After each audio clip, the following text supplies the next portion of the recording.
ஜெபிப்போமாக. ஸ்தோத்திரம் ஆண்டவரே, தகப்பனே, மகா இரக்கமும் கிருபியுமுள்ள என் தேவனாகிய கர்த்தாவே, அப்பாமை துதிக்கிறோம், ஸ்தோத்தரிக்கிறோம். எங்களை வினைசரி அப்பாமை துதிக்கிற ஸ்தோத்தரிக்கிறோம். எல்ஷடா என்ற நாமம் உள்ளவரே, அப்பாமை துதிக்கிற ஸ்தோத்தரிக்கிறோம். பரிசுத்தமுள்ள தேவனே, அப்பாமை துதிக்கிறோம், ஸ்தோத்தரிக்கிறோம். வாக்கு தத்தத்தின் தேவனே, அப்பா ஏசப்பாக்கு ஸ்தோத்திரம் ஆண்டவரே, அப்பா பரிசுத்த ஆவியானவரே, அப்பாமை துதிக்கிற ஸ்தோத்தரிக்கிறோம்.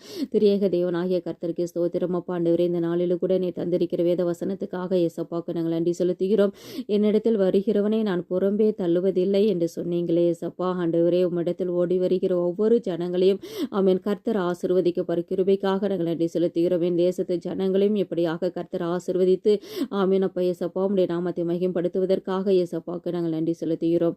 ஆமீன். யோவான் ஆமீன் 6ஆம் அதிகாரம் 37ஆம் வசனத்தில் சொல்லப்பட்டது போல ஆமீன் அப்பா என்னிடத்தில் வருகிறவனை நான் புறம்பே தள்ளுவதில்லை என்று சொன்னீங்களா அப்பா. ஆண்டவரே, அப்பா இந்த வேத வசனத்துக்காக நாங்கள் நன்றி செலுத்துகிறோம். இயேசு கிறிஸ்துவின் நாமத்தினால் ஜெபிக்கிறோம். இதனால் வருகிற